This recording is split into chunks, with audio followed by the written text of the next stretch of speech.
So basically labour department के बारे में आपसे कुछ जानकारी देनी है, शेयर करनी है। आपने देखा था कि मैं कुछ लेबर डिपार्टमेंट्स के डिस्ट्रिक्ट लेबर डिपार्टमेंट के ऑफिसेज़ में गया था और वहाँ पर मज़दूरों की लाइन लगी हुई थी। सुबह से लाइन लग जाती थी। ये वो मज़दूर हैं जो अपना रजिस्ट्रेशन, कंस्ट्रक्शन मज़दूर हैं जो गरीब मज़दूर अपना रजिस्ट्रेशन कराना चाहते हैं ताकि सरकार द्वारा दिए जा रहे मज़दूरों के बेनिफिट्स की योजनाओं का लाभ उनको मिल सके। इसका पूरा डिटेल ये है कि कोई भी कंस्ट्रक्शन होता है तो कंस्ट्रक्शन कंपनी को लेबर वेलफेयर के लिए कंस्ट्रक्शन सेस देना होता है। वो सारा पैसा हमारे पास बोर्ड में आता है, कंस्ट्रक्शन वेलफेयर बोर्ड में। उसके सेक्रेटरी हैं एमटी कॉम साहब,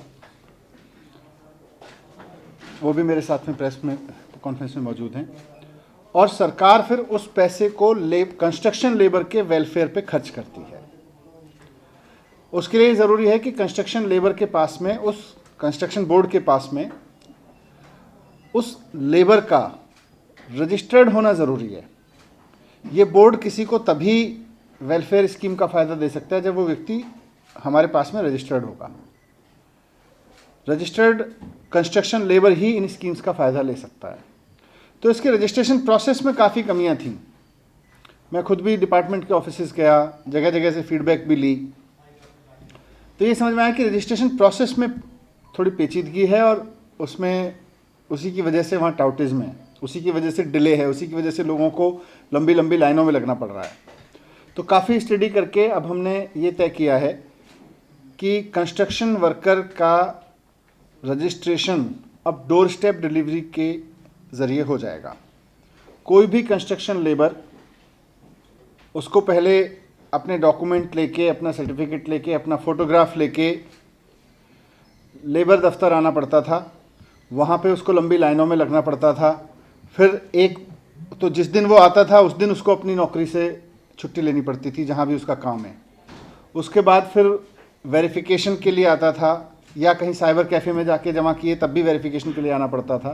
तो इस तरह से उसको 3-4 दिन के चक्कर लगाने पड़ते थे।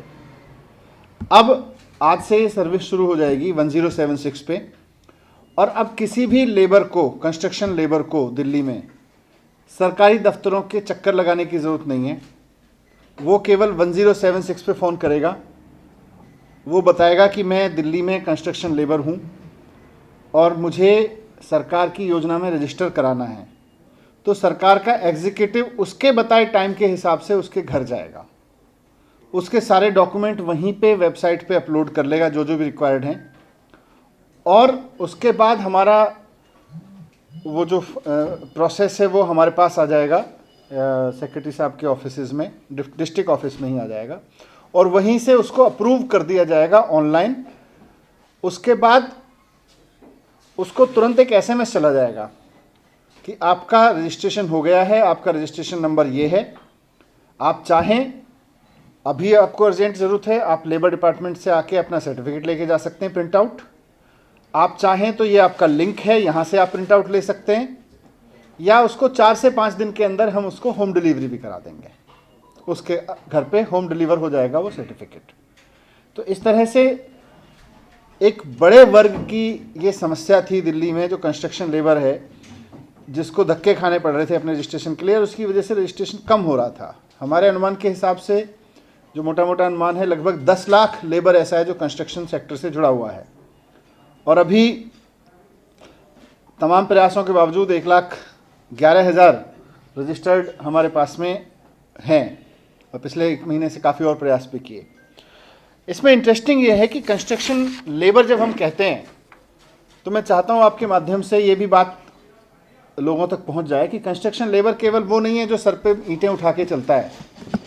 एक्ट के हिसाब से कंस्ट्रक्शन लेबर बेलदार भी है, सामान ले जाने वाला भी है कंस्ट्रक्शन साइट पे, कोई और लेबर है अगर कोई कंस्ट्रक्शन साइट पे काम कर रहा है, राजमिस्त्री भी है, पेंटर भी है, कंक्रीट मिक्स करने वाला भी है जो कंक्रीट मिक्सर का काम करता है, टाइल लगाने वाला, स्टोन फिटर वगैरह भी है, वाइट वॉश करने वाला भी है, पीओपी का काम करने वाला भी है, कंस्ट्रक्शन साइट पे काम करने वाला चौकीदार भी कंस्ट्रक्शन वर्कर है, प्लम्बर भी है, कारपेंटर भी है, इलेक्ट्रीशियन भी है, फिटर भी है। ये सब कंस्ट्रक्शन लेबर की श्रेणी में आते हैं।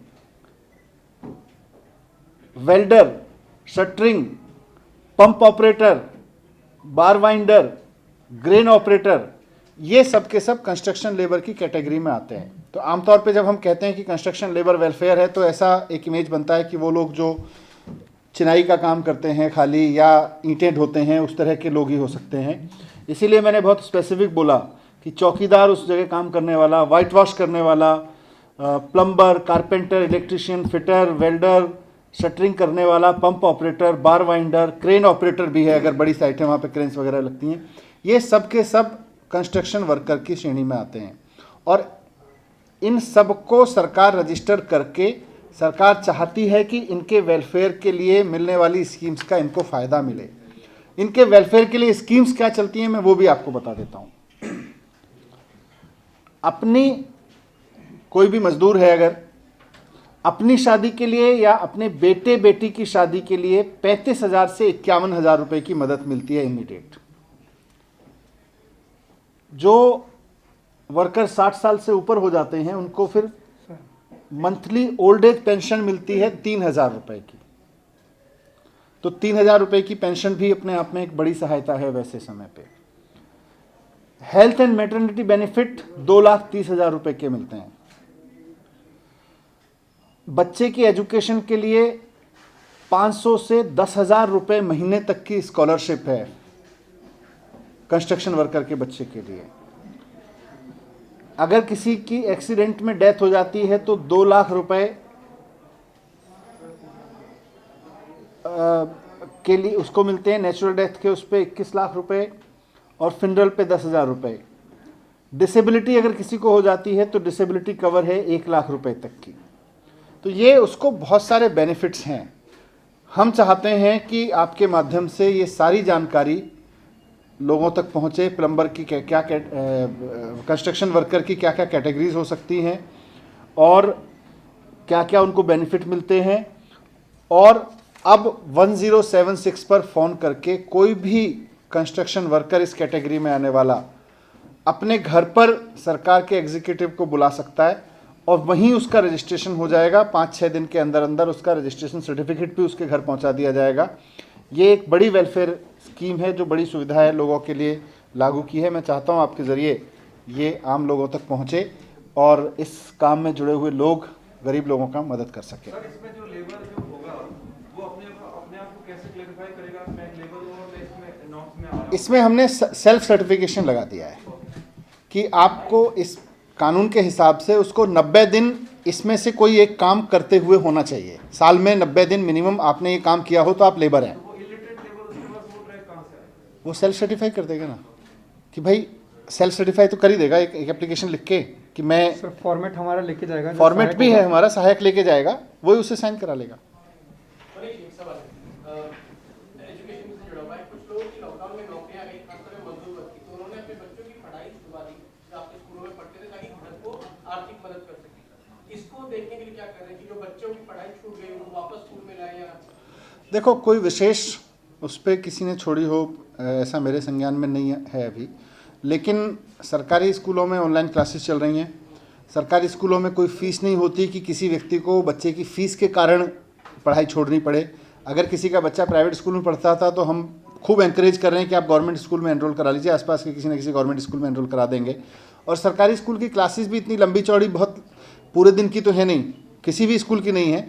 तो अगर कोई व्यक्ति अपने बच्चे को कहीं अपने साथ किसी काम में भी लगा रहा है तो उसके फ्यूचर के लिए थोड़ा ध्यान रखे और सरकार की ओर से भी 2-3 घंटे जब क्लास चल रही हैं उसमें उसको क्लास भी करे। आर्थिक मदद के लिए अगर उसको स्कूल से निकाल रहे हैं तो इसको किस तरह देखते हैं? नहीं, गवर्नमेंट के स्कूल से तो कोई मदद निकाल ही नहीं सकता, और मतलब गवर्नमेंट की तरफ से तो कोई निकाल नहीं रहा है। नहीं, गवर्नमेंट की तरफ से परिवार अगर अपने बच्चों को निकाल रहा है कि वो घर के लिए नहीं, मैं रिक्वेस्ट करूंगा उन पेरेंट्स से भी कि भाई अपने बच्चे के फ्यूचर की खातिर उसको पढ़ाई करने दें। सर मेरा एजुकेशन पे है ये जो सरकारी स्कूल में बच्चे पढ़ रहे हैं उनको सोशल मीडिया के बारे में अवेयर करने के लिए कुछ सरकार चला रही है, उसके बारे में बता दीजिए। वो मैं अलग से आप लोगों को डिटेल दे दूंगा।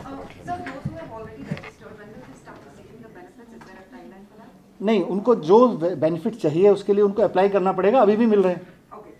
तो जो लोग रजिस्टर्ड कर चुके हैं उनमें से किसी को भी, जैसा मैंने बोला, शादी के लिए या ओल्ड एज, अगर किसी की 60 साल से ऊपर उम्र हो गई है या उनके बच्चे पढ़ रहे हैं, तो उनको ऑन द स्पॉट हम और अभी मैंने कल रिव्यू किया था, मैंने परसों एक डिस्ट्रिक्ट में जाके, तो वहाँ भी मैंने कहा है कि हमारी कोशिश ये है कि जो व्यक्ति इस तरह के किसी भी बेनिफिट के लिए अप्लाई करता है, हमारी कोशिश ये रहेगी कि उसको पूरा डिसेंट्रलाइज कर दिया जाए, कोई फाइल हेडक्वार्टर में ना आए, और वो 72 घंटे के अंदर अंदर, मतलब 3-4 दिन के अंदर अंदर हम उसको उसका बेनिफिट दें। सर, जो लेबर को सर्टिफिकेट दे रहे हैं सर, उसका कोई टाइमलाइन, ड्यूरेशन या कोई मयार जिसमें हम क्या 1 साल के लिए 2 साल के लिए valid? वो कानून के हिसाब से हर साल उसको रजिस्टर या रिन्यूअल कराना होता है इस वेलफेयर, उसमें उसको जिस साल वो लेबर का बेनिफिट लेना चाहता है उस साल में उसका 90 दिन एज ए लेबर काम करना ज़रूरी है। सर, एक छठ पे सवाल करना था।